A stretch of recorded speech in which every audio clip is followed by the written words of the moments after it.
Hello, আমি আম্মি বলছি। আমি আজকে তোমাদের যেটা নিয়ে আলোচনা করতে চলেছি সেটা হচ্ছে রবীন্দ্রনাথ ঠাকুরের মুকুট নাটক। তো মুকুট নাটকটা নিয়ে আমি কিন্তু তোমাদের ও 3টে অঙ্কই তোমাদের পড়িয়েছি এবং সে সম্পর্কে বিস্তারিত আলোচনা করেছি। হয়তো তোমরা দেখেছো, হয়তো না দেখে থাকলেও ভিডিওটা দেখে নিও। কিন্তু যেগুলো নিয়ে আমার আলোচনা এখনও করা হয়নি সেগুলো হচ্ছে ওই নাটকটায় যেই ধরনের প্রশ্ন আসে সেই প্রশ্ন এবং উত্তর। তো 3টে অঙ্ক আছে, তো 3টে অঙ্কেরই প্রশ্ন উত্তর আমি তৈরি করেছি, যেটা নিয়ে তোমাদের সঙ্গে আলোচনা করব।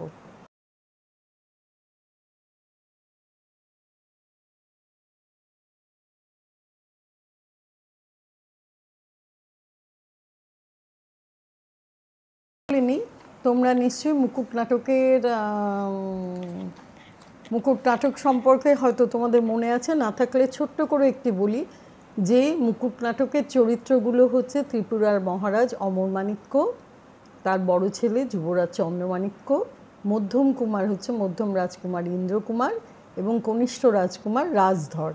এছাড়াও মুকুট নাটকে আছেন সেনাপতি এবং অস্ত্রগুরু ইশাখা, যিনি মহারাজেরও অস্ত্রগুরু ছিলেন। আর অন্যান্য উল্লেখযোগ্য চরিত্ররা হলো ধুরন্ধর, যিনি রাজকুমারের মামাতো ভাই। এছাড়া আছে আরাকান রাজ বা আরাকানের রানা বলা যেতে পারে, আর কিছু দূত এবং সৈনিক, এই ধরনের চরিত্র। তো এটা নিয়ে প্রথমেই আমি আলোচনা করেছি, তবুও তোমাদের একটুখানি মনে করে দেওয়ার জন্যে আমি এটা বললাম। এবার শুরু করছি প্রথম অঙ্কের প্রশ্নোত্তর। প্রথম অঙ্কে কিন্তু 3টে দৃশ্য আছে, প্রথম, দ্বিতীয় আর তৃতীয় দৃশ্য। এই সবগুলো মিলিয়েই তার প্রশ্নোত্তরটা তৈরি করেছি। আচ্ছা, তাহলে শুরু করি। তোমরা খাতা পেন নিয়ে বসে পড়ো, তোমরা এই প্রশ্নগুলো লিখে নাও এবং আমার উত্তরগুলো শুনে নাও। বিরাট বড় বড় কিছু উত্তর নয়, কিন্তু তবুও যেহেতু এটা কম্পালসারি, তোমাদের 3টে বই থেকেই লিখতে হবে, সুতরাং এটাও কিন্তু তোমাদের পড়তেও হবে, লিখতেও হবে। আর যদি এটা তোমাদের খুব ভালো করে করা থাকে তাহলে তোমরা ইচ্ছে করলে কিন্তু এটার থেকে 2টো প্রশ্নের উত্তর করতে পারো, একটা তো দিতেই হবে। ঠিক আছে, তাহলে শুরু করছি। 1 নম্বর, মহারাজ নিজে আমাদের ধনুর্বিদ্যার পরীক্ষা গ্রহণ করুন, এই আমার প্রার্থনা। ক, উক্তিটির বক্তাকে। খ, প্রসঙ্গ কী। গ, ধনুর্বিদ্যায় জয়ী ব্যক্তিকে মহারাজ কী পুরস্কার ঘোষণা করেন। ঘ, যুবরাজ বক্তাকে কী বলে সান্ত্বনা দিয়েছেন। আর বক্তা প্রত্যুত্তরে যুবরাজের কাছে কোন ইচ্ছে প্রকাশ করেছেন। ক হচ্ছে উক্তিটির বক্তাকে। উক্তিটির বক্তা রবীন্দ্রনাথ রচিত মুকুট নাটকের ছোট রাজকুমার রাজধর। খ, প্রসঙ্গ কী। রাজধর ইশাখার, যিনি সেনাপতি ও অস্ত্রগুরুর বিরুদ্ধে মহারাজ অমরমাণিক্যের কাছে অভিযোগ করেন যে সেনাপতি রাজকুমারকে যথাযথ সম্মান দিচ্ছেন না। প্রথমে ইশাখা ব্যাপারটা মজার ছলে নিয়ে নেন, কিন্তু রাজধরের বারংবার অভিযোগে তিনি একটু ক্ষুব্ধ হন এবং মহারাজকে বলেন যে রাজধরের পক্ষে মুন্সির কাজ করা সম্ভব, কিন্তু তিনি কখনোই অস্ত্রবিদ্যায় পারদর্শী নন। ইশাখার এই বক্তব্য রাজধর মানতে নারাজ এবং এই প্রসঙ্গেই তিনি উদ্ধৃত উক্তিটি করেন। এবার এসছি গ, ধনুর্বিদ্যায় জয়ী ব্যক্তিকে মহারাজ কী পুরস্কার ঘোষণা করেছেন। ধনুর্বিদ্যায় জয়ী ব্যক্তিকে মহারাজ তার হিরে বাঁধানো তলোয়ার পুরস্কার হিসেবে দেওয়ার কথা বলেছেন। ঘ, যুবরাজ বক্তাকে কী বলে সান্ত্বনা দিয়েছেন, আর বক্তা প্রত্যুত্তরে যুবরাজের কাছে কোন ইচ্ছে প্রকাশ করেছেন। যুবরাজ রাজধরের ইশাখার প্রতি অভিযোগ মেনে নিতে পারেন না। তিনি বলেন সেনাপতি ইশাখা খুব সহজ সরল ভালো মানুষ, আর সাদা দাড়ির মতোই সব কিছু তার মুখে, তাই কারোর কোনো গুণ দেখলেই তিনি তার প্রশংসা করেন। অস্ত্রবিদ্যায় যদি রাজধর জিততে পারেন তবে ইশাখার মতো কেউ খুশি হবেন না এবং তিনি নিজেও তার অকুণ্ঠ প্রশংসা করবেন। প্রত্যুত্তরে রাজধর অর্থাৎ ছোট রাজকুমার বলেন যে সেদিন পূর্ণিমা এবং পূর্ণিমার রাতে বাঘ গোমতী নদীতে জল খেতে আসে, তাই সেদিন রাতেই অস্ত্র পরীক্ষা হলে ভালো হয়। যুবরাজ রাজধরের শিকার করতে যাওয়ার ইচ্ছাকে সম্মতি জানান। এটা হলো প্রথম প্রশ্ন। এবার আসছি 2 নম্বর প্রশ্ন। এবার তোমার সময় এসেছে সেই অপমানের শোধ দেবার জোগাড় করো। ক, বক্তাকে এবং কার প্রতি উক্তি করেছেন? খ, কোন অপমানের কথা বলা হয়েছে? গ, প্রসঙ্গ কি? ঘ, বক্তার কথার জবাবে শ্রোতা কি জানায়? এ কথায় তার কি মানসিকতা প্রকাশ পেয়েছে? ক, বক্তাকে এবং কার প্রতি উক্তি করেছেন? রবীন্দ্রনাথ রচিত মুকুট নাটকে উক্ত উদ্ধৃতিটির বক্তা ছোট রাজকুমার রাজধর। সে তার মামাতো ভাই ধুরন্ধরকে এই উক্তিটি করেছেন। খ, কোন অপমানের কথা বলা হয়েছে? একবার রাজধরের জন্য ইন্দ্রকুমারের রূপোর ধনুকটি ধুরন্ধর চুরি করে এনে রাজধরের ঘরে লুকিয়ে রাখে। পরে জানাজানি হলে ইন্দ্রকুমার ধুরন্ধরকে প্রচণ্ড অপমান করেন এবং রাজধরকে ধনুকটি দিয়ে দেন। রাজধর সামনে থাকা সত্ত্বেও এ ব্যাপারে ধুরন্ধরের হয়ে একটা কথাও বলেননি। সেই অপমানের কথা ধুরন্ধর জীবনেও ভুলতে পারেননি। গ, প্রসঙ্গ কি? রাজধর অস্ত্র পরীক্ষার আগে ধুরন্ধরকে বলেন ইন্দ্রকুমারের তুন থেকে ইন্দ্রকুমারের তীর সরিয়ে সেখানে রাজধরের নাম লেখা 3টি তীর রেখে আসতে। ধুরন্ধর জানেন এসব কাজে অনেক ঝুঁকি আছে, তাই তিনি এ কাজ করতে প্রথমত অসম্মত হন। ছোট কুমার রাজধর তখন তাকে উদ্ধৃত উক্তিটি করে বলেন যে এখন সেই অপমানের বদলা ধুরন্ধর নিতে পারেন। ঘ, বক্তার এ কথার জবাবে শ্রোতা কি জানায়? এ কথায় তার কি মানসিকতা প্রকাশ পেয়েছে? ঘ, ধুরন্ধর এই প্রতিশোধ নিতে অসম্মত হন।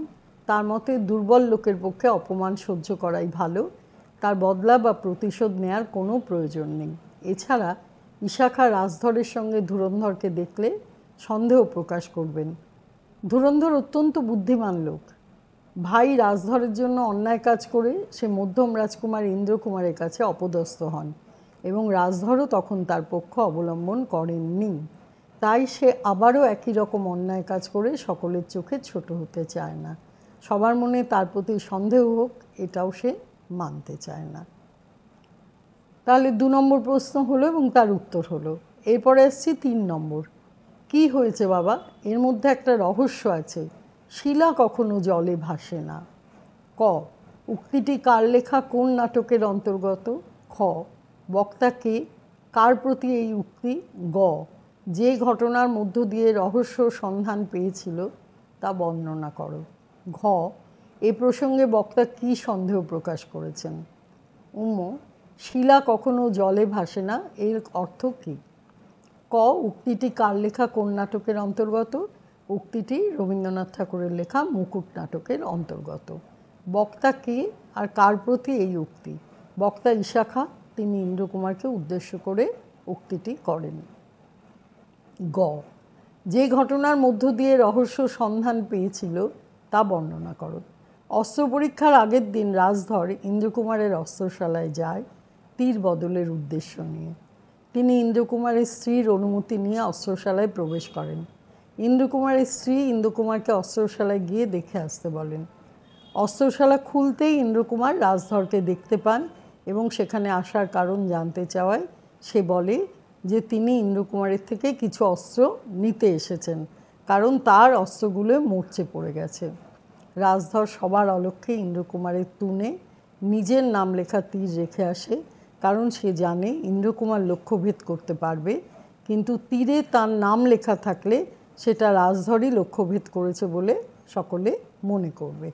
তবে এ কাজের কথা সকলে না জানলেও ইন্দ্রকুমার পরে এর কারণ বুঝতে পারেন। এরপর আসছে ঘ, এই প্রসঙ্গে বক্তা কি সন্দেহ প্রকাশ করেছেন?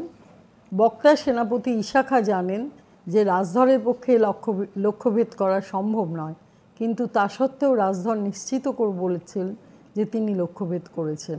এ ব্যাপারে ইশাখার মনে সন্দেহ হয় যে কিছু একটা হয়েছে যা সবার সামনে বলা হচ্ছে না। তিনি ইন্দ্রকুমারকে বারবার জিজ্ঞেস করলেও ইন্দ্রকুমার কোনোভাবে পুরো ব্যাপারটা এড়িয়ে চলছেন। উম হচ্ছে শিলা কখনো জলে ভাসে না, এর অর্থ কী? জলে ভাসে শিলা, এ ব্যাপারটা একেবারেই অসম্ভব। শিলা কখনোই জলে ভাসে না। রাজধরের লক্ষ্যভেদের ব্যাপারটাও সেনাপতি ইশাখার কাছে অসম্ভব বলে মনে হচ্ছে। যুবরাজ ও ইন্দ্রকুমার দুজনেই লক্ষ্যভেদে ব্যর্থ আর রাজধর লক্ষ্যভেদে সফল, এ ব্যাপারটা ইশাখার পক্ষে মেনে নেওয়া অসম্ভব। লক্ষ্যভেদ করতে হলে যে নিষ্ঠা অধ্যাবসায় থাকা দরকার তা রাজধরের একেবারেই ছিল না। এবার আসছি 4 নম্বর প্রশ্ন। কিন্তু আমার এই সৌভাগ্যে কারো মন যখন প্রসন্ন হচ্ছে না, তখন ক বক্তাকে কার উদ্দেশ্যে বলেছে, খ প্রসঙ্গ কি, গ বক্তা পুরস্কারটি কাকে দিতে চেয়েছিল এবং কেন, ঘ উদ্দিষ্ট ব্যক্তি পুরস্কারটি নিয়ে কি করেছে, উম আলোচ্য অংশে ওই ব্যক্তির কিরূপ মনোভাব প্রকাশ পেয়েছে, ক বক্তাকে কার উদ্দেশ্যে বলেছে। রবীন্দ্রনাথ ঠাকুর রচিত মুকুট নাটকে এই উদ্ধৃতিটির বক্তা ছোট রাজকুমার রাজধর। এই কথা তিনি রাজধর তার বাবা ত্রিপুরা মহারাজ অমরমাণিক্যর উদ্দেশ্যে বলেছেন। খ প্রসঙ্গ কি, আচ্ছা, অস্ত্র পরীক্ষার আগে মহারাজ অমরমাণিক্য পুরস্কার ঘোষণা করেন, যে লক্ষ্যভেদ করতে পারবে তাকে তিনি তার হিরে বসানো তলোয়ার প্রদান করবেন। কিন্তু সেই পরীক্ষায় রাজধর ফন্দি করে ইন্দ্রকুমারের নাম লেখা তীর বদল করে জয়ী বলে প্রতিপন্ন হন এবং তাই পুরস্কার তারই প্রাপ্য। এই প্রসঙ্গে রাজধরের এই উক্তি। গ বক্তা পুরস্কারটি কাকে দিতে চেয়েছিল এবং কেন। বক্তা রাজধর পুরস্কারটি তার দাদা মধ্যম রাজকুমার ইন্দ্রকুমারকে দিতে চেয়েছিলেন, কারণ কেউই রাজধর যে লক্ষ্যভেদ করেছে এ ব্যাপারটা মেনে নিতে পারেনি এবং ইন্দ্রকুমারই লক্ষ্যভেদ করেছেন এ ধারণায় বিশ্বাসী। তাই সকলেই পুরস্কার ইন্দ্রকুমারের প্রাপ্য বলে মনে করেছে। রাজধর অভিমানের বশবর্তী হয়ে এই পুরস্কার ইন্দ্রকুমারের হাতে তুলে দিতে চাইছেন। ঘ উদ্দিষ্ট ব্যক্তি পুরস্কারটি নিয়ে কি করেছে। রাজধর ইন্দ্রকুমারের হাতে তলোয়ার তুলে দিতে গেলে ইন্দ্রকুমার তা মাটিতে ফেলে দেন। ইশাখা রাজপ্রদত্ত তলোয়ারের অসম্মান মানতে পারেন না এবং ইন্দ্রকুমারের শাস্তি প্রার্থনা করেন মহারাজার কাছে। পরে ইন্দ্রকুমার তার ভুল বুঝতে পারেন এবং মহারাজের পদধূলি নিয়ে তার এই ব্যবহারের জন্য ক্ষমা ভিক্ষা করেন। আলোচ্য অংশে ওই ব্যক্তির কিরূপ মনোভাব প্রকাশ পেয়েছে। আলোচ্য অংশটি বিচার করলে বোঝা যায় রাজধর অত্যন্ত বুদ্ধিমান এবং যেন তেন প্রকারেণও তার ইচ্ছে পূরণ করার চেষ্টা করেন। তাতে তার কোনো লজ্জাবোধ নেই। উপরন্তু তিনি ঘটনাটাকে এমনভাবে সাজান যাতে আপাত দৃষ্টিতে তাকে ভালো বলেই মনে হবে। তিনি অহংকারী এবং রাজকুমার বলে তিনি অহংকার প্রদর্শন করেন। এমনকি তার শিক্ষাগুরু ইশাখার কাছ থেকেও তিনি রাজকুমার স্বরূপ ব্যবহার দাবি করেন। খুব ধূর্ত ব্যক্তি বলেই ছলে বলে কৌশলে তিনি সব কিছুর অধিকারী হতে চান, নিজের যোগ্যতা বিচার না করে। এবার এসছি 5 নম্বর প্রশ্নে। কোথাও একটা কিছু অন্যায় হয়ে গেছে, সে কথাটা প্রকাশ হচ্ছে না, আরেকবার পরীক্ষা না হলে ঠিকমতো মীমাংসা হতে পারবে না। ক বক্তাকে কাকে উদ্দেশ্য করে বলেছেন। খ প্রসঙ্গ কি। গ বক্তা কোন অন্যায়ের কথা বলেছেন। ঘ আরেকবার পরীক্ষার কথা ওঠায় কার কী অসুবিধে হতে পারে। ক হচ্ছে বক্তাকে কাকে উদ্দেশ্য করে বলেছেন। রবীন্দ্রনাথ ঠাকুর রচিত মুকুট নাটকে এই উদ্ধৃতিটির বক্তা সেনাপতি এবং অস্ত্রগুরু ইশাখা। তিনি মহারাজ অমরমাণিক্যকে উদ্দেশ্য করে কথা বলেছেন। খ প্রসঙ্গ কি। অস্ত্র পরীক্ষার পর দেখা যায় রাজধরের তীর লক্ষ্যভেদ করেছে এবং রাজধরও জোর গলায় তার লক্ষ্যভেদ করার কথা বলেন, কিন্তু অস্ত্র পরীক্ষার সময় দেখা যায় যে যুবরাজ ও রাজধর কারোর তীরই লক্ষ্যভেদ করে না, একমাত্র ইন্দ্রকুমারের তীরই লক্ষ্যভেদ করে। পরে তার নাম সেখানে তীরে নাম দেখা যায় রাজধরের। ইশাখা কোনো মতেই এটা মেনে নিতে পারেন না এবং মনে করেন এর মধ্যে কোনো রহস্য লুকিয়ে আছে যা প্রকাশ করা হচ্ছে না। এই প্রসঙ্গে উদ্ধৃত উক্তিটি ইশাখা করেছেন। গ বক্তা কোন অন্যায়ের কথা বলেছেন। বক্তা অর্থাৎ সেনাপতি ইশাখার ধারণা রাজধরের পক্ষে লক্ষ্যভেদ করা কোনো প্রকারেই সম্ভব নয়। রাজধর হয়তো অন্যায়ভাবে এই পরীক্ষায় উত্তীর্ণ হয়েছে। তার ধারণা ইন্দ্রকুমারের সঙ্গে রাজধর তীর বদল করেছেন, কিন্তু ইন্দ্রকুমারকে বারবার জিজ্ঞাসা করার পরেও তিনি কোনো রকম বাক্য ব্যয় করেননি। এই অবস্থায় ইশাখা আরেকবার পরীক্ষা নেওয়ার প্রস্তাব আনেন রাজা অমরমাণিক্যর কাছে, যাতে প্রকৃত বিজয়ীকে চেনা যায়। ঘ আরেকবার পরীক্ষার কথা ওঠায় কার কী অসুবিধে হতে পারে। আরেকবার পরীক্ষা হলে রাজধরের পক্ষে তা মেনে নেওয়া সম্ভব নয়, কারণ সে চালাকি করে বা ফন্দি করে জয়লাভ করেছে। নতুন করে পরীক্ষা হলে সে জয়ী হতে পারবে না। ইন্দ্রকুমার ও যুবরাজ দুজনেই অস্ত্রবিদ্যায় পারদর্শী, তাই নতুন করে পরীক্ষা নেওয়া হলে তাদের কোনো অসুবিধে নেই। যাতে আরেকবার পরীক্ষা না হয় তাই রাজধর বলেন যে এতে তিনি অসম্মানিত হবেন, তার থেকে তিনি মধ্যম রাজকুমার ইন্দ্রকুমারকে পুরস্কারটি দিতে চান। এবার এসছি 6 নম্বরে। বারবার শিক্ষা দিয়েছি কিন্তু মূর্খের শিক্ষার শেষ তো কিছুতেই হয় না, যমরাজের পাঠশালায় না পাঠালে গতি নেই। ক, বক্তাকে কাদের উদ্দেশ্যে বলেছেন? খ, কাকে কোন শিক্ষা দেওয়ার প্রশ্ন উঠছে? গ, যমরাজের পাঠশালা বলতে কি বোঝো? ঘ, সেখানে কাকে পাঠাবার কথা ভেবেছে এবং কেন? ক হচ্ছে বক্তাকে কাদের উদ্দেশ্যে বলেছেন? বক্তা মহারাজ অমরমাণিক্য, তিনি রাজকুমারদের উদ্দেশ্যে এই উক্তি করেছেন। বারংবার পরাজিত হওয়া সত্ত্বেও আরাকান রাজ আবার চট্টগ্রাম সীমানায় এসে পৌঁছেছেন এবং একটি যুদ্ধের পরিবেশ সৃষ্টি হয়েছে। এ ব্যাপারে তিনি রাজকুমারদের মতামতও চেয়েছেন। খ, কাকে কেন শিক্ষা দেওয়ার প্রশ্ন উঠেছে? আরাকান রাজকে শিক্ষা দেওয়ার কথা বলা হয়েছে। আরাকান রাজ বারবার পরাজিত হওয়া সত্ত্বে আবারও চট্টগ্রাম সীমান্তে এসে পৌঁছেছে এবং যুদ্ধের পরিবেশ সৃষ্টি হয়েছে, তাই তাকে উচিত শিক্ষা দেওয়া দরকার। গ, যমরাজের পাঠশালা বলতে কি বোঝো? যমরাজের পাঠশালা বলতে যমরাজের দুয়ারে বা মৃত্যুপুরীকে বোঝানো হয়েছে। ত্রিপুরার মহারাজ অমরমাণিক্য বারবার আরাকান রাজের সঙ্গে যুদ্ধ করতে করতে বিরক্ত বোধ করেন। এবার তাই তিনি যুদ্ধে আরাকান রাজকে শুধু পরাজিত করেই ক্ষান্ত হতে চান না, তিনি তাকে যুদ্ধে মেরে ফেলতে চান, যাতে বারবার এই অশান্তি সহ্য করতে না হয়। ঘ, সেখানে কাকে পাঠাবার কথা উঠেছে এবং কেন? যমরাজের পাঠশালা বা মৃত্যুপুরীতে আরাকান রাজকে পাঠানোর কথা বলা হয়েছে। বারংবার পরাজিত হয়েও আরাকান রাজ আবার চট্টগ্রাম সীমান্তে এসে উপস্থিত হয়েছেন এবং যুদ্ধের পরিবেশ সৃষ্টি করেছেন। এতে ত্রিপুরাবাসীর শান্তি বিঘ্নিত হয়, তাই মহারাজ অমরমাণিক্য আরাকান রাজকে যুদ্ধে পরাস্ত এবং মৃত ঘোষণা করতে চান। আরাকান রাজের এই ঔদ্ধত্য মহারাজের পছন্দ নয়। এবার আসছে 7 নম্বর। আমাকে ক্ষমা করো, আমি যথার্থই আত্মবিস্মৃত হয়েছি, আমাকে শাস্তি দাও। ক, বক্তাকে কাকে বলেছেন? খ, উদ্দিষ্ট ব্যক্তির কাছে ক্ষমা চেয়েছেন কেন? গ, তিনি আত্মবিস্মৃত হয়ে কি করছিলেন? ঘ, এরপর বক্তা কী করেন? ক, বক্তাকে কাকে বলেছেন? বক্তা ইন্দ্রকুমার অর্থাৎ মধ্যম রাজকুমার, এ কথা তিনি তার অস্ত্রগুরু ইশাখাকে বলেছেন। খ, উদ্দিষ্ট ব্যক্তির কাছে ক্ষমা চেয়েছেন কেন? ইন্দ্রকুমার অস্ত্র পরীক্ষায় লক্ষ্যভেদ করলেও তীরে নাম দেখা যায় রাজধরের। ইন্দ্রকুমার পুরো ব্যাপারটাই বুঝতে পারেন। পরবর্তী পর্যায়ে সবাই রাজধরের লক্ষ্যভেদের ব্যাপারে সংশয় প্রকাশ করেন। রাজধর তার পুরস্কারটি ইন্দ্রকুমারের হাতে দিলেই ইন্দ্রকুমার তার সঙ্গে সঙ্গে মাটিতে ফেলে দেন। ইন্দ্রকুমারের এই আচরণে ইশাখা ক্ষুব্ধ হন এবং তাকে শাস্তি দেওয়ার কথা মহারাজকে বলেন। ইন্দ্রকুমার বুঝতে পারেন তার এই কাজটা করা উচিত হয়নি, তাই তিনি ক্ষমা ভিক্ষা করেন এবং ইশাখার কাছে শাস্তি প্রার্থনা করেন। গ, সে আত্মবিস্মৃত হয়ে কী করেছিল? ইন্দ্রকুমার আত্মবিস্মৃত হয়ে মহারাজের দেয়া তলোয়ার মাটিতে ফেলে দেন। এই অন্যায়টা তার করা উচিত হয়নি, তাই শাস্তি তার প্রাপ্য এই কাজের জন্য। ঘ, এরপর বক্তা কী করে?